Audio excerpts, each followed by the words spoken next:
Start करने से पहले मेरी आप दोस्तों से ये रिक्वेस्ट है कि मेरे चैनल को जरूर से सब्सक्राइब कर लो और बेल के आइकन पर भी जरूर क्लिक कर लो। बहुत तकलीफ है और नहीं हो रहा काम, बहुत दिनों से लगे हो, नहीं हो रहा। हरा मूंग ले जाओ, मूंग के दाने तो रहते हैं घर में, केवल 31 मूंग के दाने लेकर जाइए, 31 चावल के दाने लेकर जाइए और 31 ही बेलपत्र लेकर जाइए। जिस दिन सोमवार की अष्टमी हो, कौन से दिन?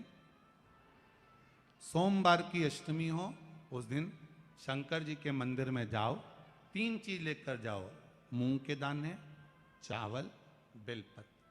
चावल जो 31 लेकर गए हो, अपनी कामना कर कर शंकर जी की देहली पर रख दो, चौखट पर, कहीं पर भी एकांत में उसको रख दिया जाए। मूंग के जो दाने लेकर गए हो 31, वो नंदी के पास में, जो नंदी का पांव ऊंचा रहता है उस पांव के पास रख दीजिए।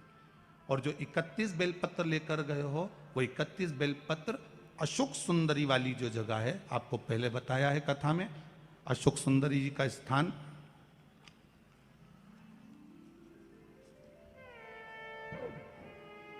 ये शिवलिंग, ये जलाधारी जहां से पानी बहता है, उसके बीच में एक मोटी सी लाइन होती है, जो शंकर भगवान की छोटी लड़की अशोक सुंदरी का स्थान है।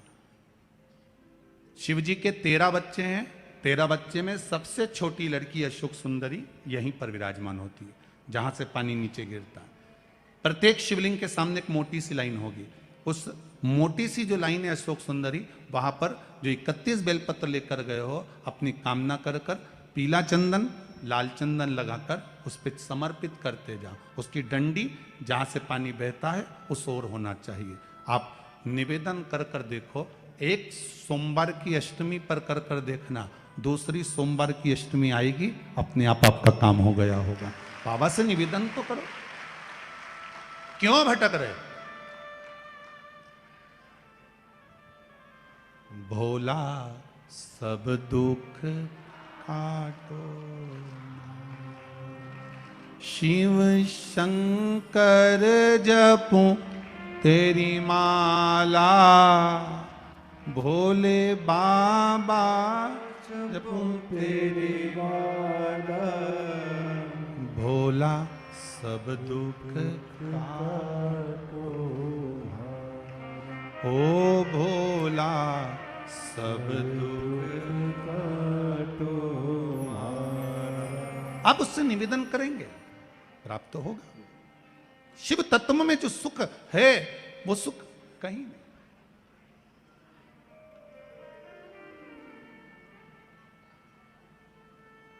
एक मात्र शिव मंदिर में झाड़ू लगा रही हैं अहिल्याबाई,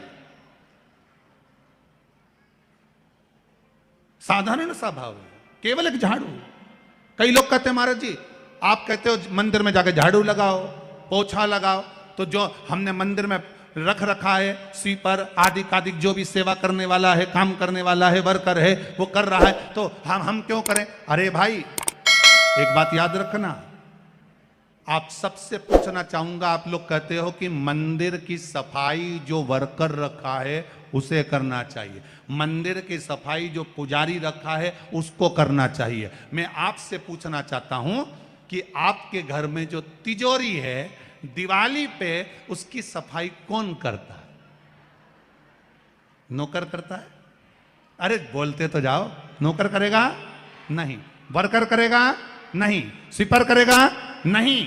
तिजोरी की सफाई कोई दूसरा नहीं करता, तिजोरी की सफाई हमें करना होती है। उसी तरह मंदिर की सफाई ना पुजारी करे, ना कोई वर्कर करे, जो दर्शन करने जाए वो करे, क्योंकि ये तिजोरी है हमारी, ये तिजोरी है हमारी, यहां से हमें मिलता है, ये मेरा देव अधिदेव महादेव देता है। ये अंत समय तुझे पधारना, अंत समय तुझे आना।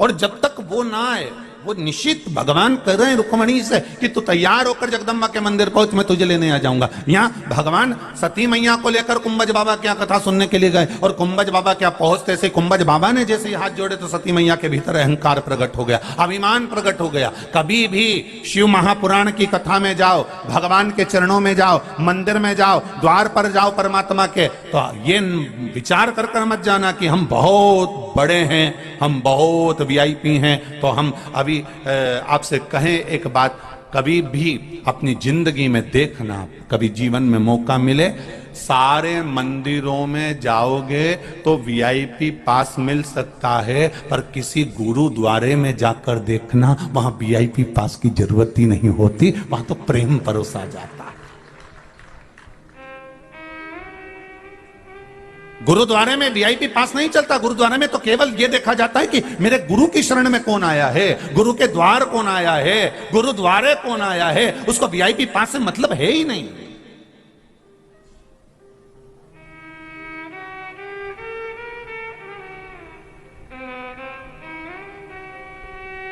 सती मैया शिव जी के साथ में भगवान कुंभज बाबा क्या गई, और सती को अहंकार प्रकट हो गया, अभिमान आ गया। अभिमान आता कब है, जब कहीं आप पहुंचे तो अपने भीतर के अभिमान को, अभिमत्ता को छोड़कर, अभिमान को त्याग कर फिर कथा में जाकर बैठो। जब आपको लगेगा कि मैं कोई पद पर नहीं हूं अभियाल में, बस केवल शंकर का भक्त हूं, शिव के द्वार आया हूं, शंकर की चौखट पर आया हूं। लंका अधिपति रावण जब जब शंकर भगवान के सामने जाता था तब तब एक बात ललकार कर तेज कहता था, भोलेनाथ मैं लंकेश हूं। और शिव जी समझाते थे, लंकेश ये तेरा अहंकार तू कहीं छोड़कर मेरे पास आया कर, पर नहीं छोड़ सका। इसलिए अंत समय जब रावण को बाण लगा, रावण मर रहा था, तब कई लोगों ने कहा कि ये शंकर जी का भगत था, ये शिव जी का उपासक था, शंकर भगवान की स्तुति करता था, फिर शंकर जी इसके मरने पर आए क्यों नहीं बचाने के लिए। तो रावण ने शंकर भगवान से एक शब्द कहा था,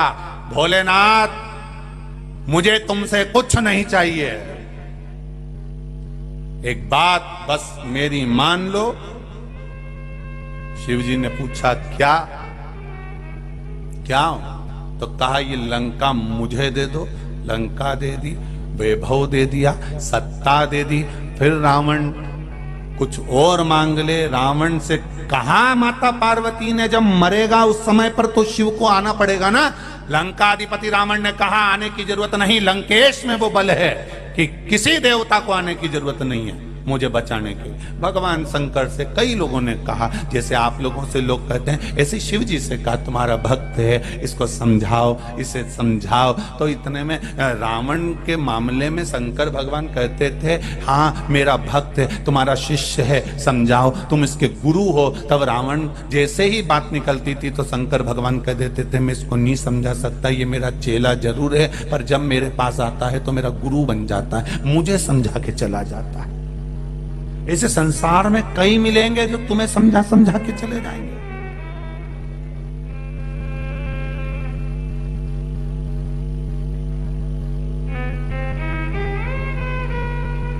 कई मिलेंगे ऐसे, कोई एक या दो नहीं, ढेर।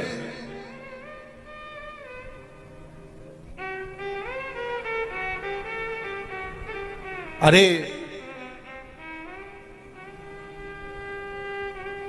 एक मैसेज आया था किसी का, उसने लिखा था गुरुजी से निवेदन है कि हमारा पति शराब का नशा करता है, मदिरा का नशा करता है, कृपया वो छुड़वा दें। तो कोई सियोर वाले महाराज में दम है तुम्हारी मदिरा छुड़वा दे।